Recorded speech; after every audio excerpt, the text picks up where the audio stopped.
literal word there is like a bushel basket, a meal basket. They would put their meal, their flour, in this certain type of basket. He said, now you wouldn't light a lamp that you need to light your house when it gets dark. You wouldn't go to all that trouble to fill it, to light it, prepare it, and then cover it.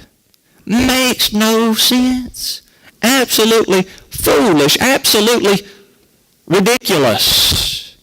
He's taking that and he's applying it to us. He said, I've saved you. I've given you a mandate. I'm the light of the world. I've entrusted that light to you. You have a mandate to share me. You have a mandate, an obligation to shine that light, to share that light. It's absolutely ridiculous for me to give you that and then you hide it, hoard it, or keep it to yourself. Yet that's exactly what we do, isn't it? Especially in our PC culture. Politically correct. We say religion is a private matter. Keep it at home. Don't shine the light. We have reached a point in our culture, in our world, that you and I are going to have to decide, are we going to please God or men? Are we going to please God or man?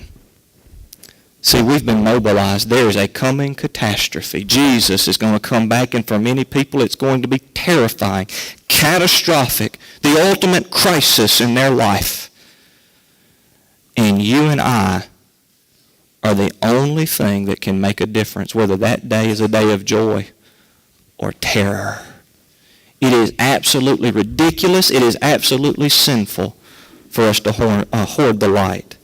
Now, let me add one more thing. I know what some of you are thinking right now. Okay, Brother Andy, I'm supposed to shine the light. I'm supposed to share Jesus. I'm not good at that. I'm not that smart. I live in obscurity. I'm here in West Helena, Arkansas. There's not a whole lot I can do. Whatever you do in shining the light is important and has a tremendous effect. Jesus stresses that. Look what he says. Neither do men light a candle and put it on a bushel, but on a candlestick. Remember, he said just a little bitty lamp, right? A little clay lamp with olive oil. Look what he said the effect of that lit lamp is. When you take the basket off of it, it giveth light unto all that are in the house. A little light goes a long way. One Christian in a family can change that family for generations. One Christian in a workplace shining the light can change the entire company. One Christian in a community can change the entire dynamic of that community spiritually and other ways. A little light goes a long way. It is ridiculous. It is foolish. It is sinful for us to hoard the light. All right, now let's get to our third point. I'm going to finish this one up quickly. We've talked about these recognitions we need to make, recognize our mandate, our mobilization for evangelism. Now, lastly, I want you to see that we are instructed to recognize our motivation for evangelism.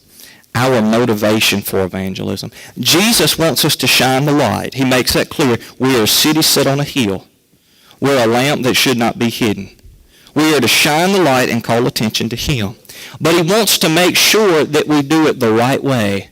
He qualifies what He says. He wants us to do it with the right motivation.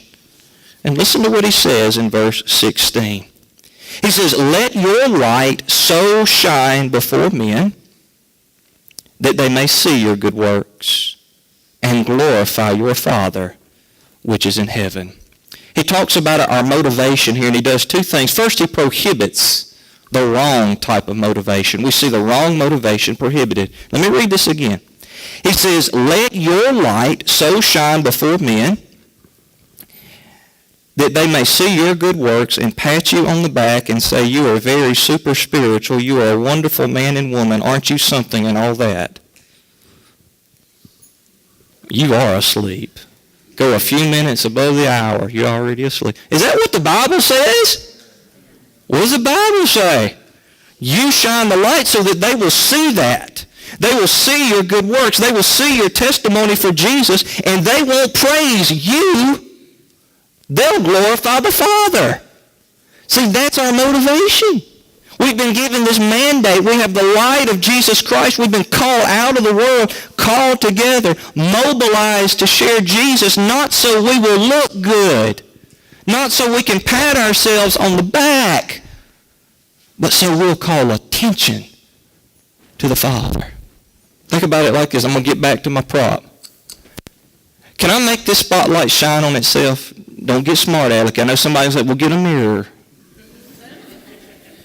We're real simple here, okay? You know